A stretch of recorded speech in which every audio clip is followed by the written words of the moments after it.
What's up, y'all? This is Coach Mario with Utmost Performance. What I wanted to bring to you guys today was to talk about a hot topic. No pun intended. We are in the throes of summer. It is very hot outside. And so I'm getting a lot of questions asking about what I should do, what kind of heat protocols can I follow. And so, what I wanted to do was, there's a lot out there, but what I wanted to focus on specifically was the fact that a lot of us, myself included, we tend to overdo it in the heat. And we have that tendency to overdo it in the heat. Now, I want to break that down a little bit and I want to tell you what I mean by that. Obviously, the intensity that you can do outside in the heat, it's going to come down. So, if you got a power meter on your bike, your power is going to come down in the heat. It will not be the same at 100 degrees outside like it is right now here in Texas as it would be when it's going to be 55 degrees maybe in December. So power is going to take a hit. Heart rate is also going to be elevated. So, cardiac drift will come in, it'll creep in sooner, and many of you have maybe experienced where the phenomena where your heart rate gets to a certain point, and then no matter what you try to do, you can literally stop pedaling and you can pull over on the side of the road and, coach, my heart rate doesn't come down. It just won't come down. And that's when we know that we've really done it. So that's overdoing it in terms of the intensity side of things. But what I wanted to focus on for this video was overdoing it in terms of the frequency thing, in terms of how many times you choose to ride outside. Now, I know some of you guys that are kind of thinking ahead and you're a couple of steps ahead of me, you're going, uh-oh, he's about to talk about something that I can't do. The trainer, training indoors. I am. Why?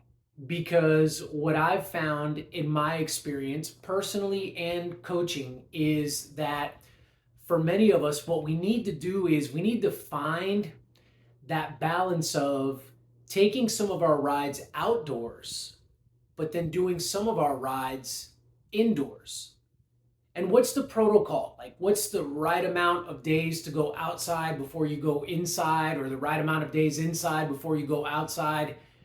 There is no right or wrong answer to this. One of the things that I tell my athletes is I want you to learn yourself. I want you to be able to figure yourself out. I want you to be able to tune into your body, tune into how you're feeling, and then go from there and put your plan together in terms of that.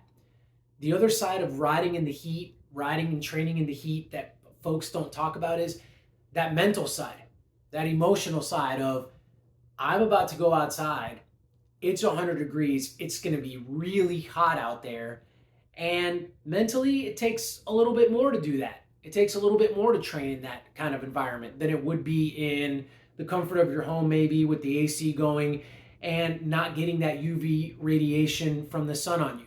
So what I'm essentially saying is you've got to figure it out.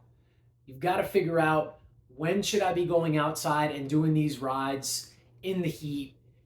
When should I be thinking to myself that I need to stay inside and not do that particular ride outside? Sometimes it's going to depend on, for some of you, it'll depend on work schedules. It'll depend on mental bandwidth that you have because you've got work stuff going on. You've got family stuff going on. Sometimes it's literally you've been outside for 2 days in a row and you can just feel your body being drained. You can feel yourself just being tired. Maybe your quality of sleep is starting to suffer because you're so hot at night. For those of you that ride after you work late in the evening and you're so hot that it's impacting your sleep, that would be a good sign that you probably should take a day indoors. And so the other last piece that I want to address really, really quickly, and again, I'm just kind of throwing some things out there. If you want to have a further discussion on this, please feel free to reach out to me, comment on this video, or message me or what have you. I'd love to try to give you some pointers here. But the other thing about this is, what about the intensity part? I started off the video talking about intensity in the heat, talking about how you can't do as much intensity outside in the heat as maybe you can inside. Those power numbers are going to go down. That heart rate number is going to go up. And so trying to figure out that balance of how do we work that into the equation as well. So all of these things need to be taken into consideration. All of these things need to be factored in. And it's different. It's different for every athlete. And with the athletes that I've coached, I got some athletes that can go a little bit longer outdoors before they need to come inside, and I've got some athletes that just need to be inside a little bit more frequently. And so trying to figure that out for yourself. But like I said, if you have any further questions, or if you have anything else that maybe I can help you with, I would love to do that for you guys. But I'm done for now. Till next time, y'all take care.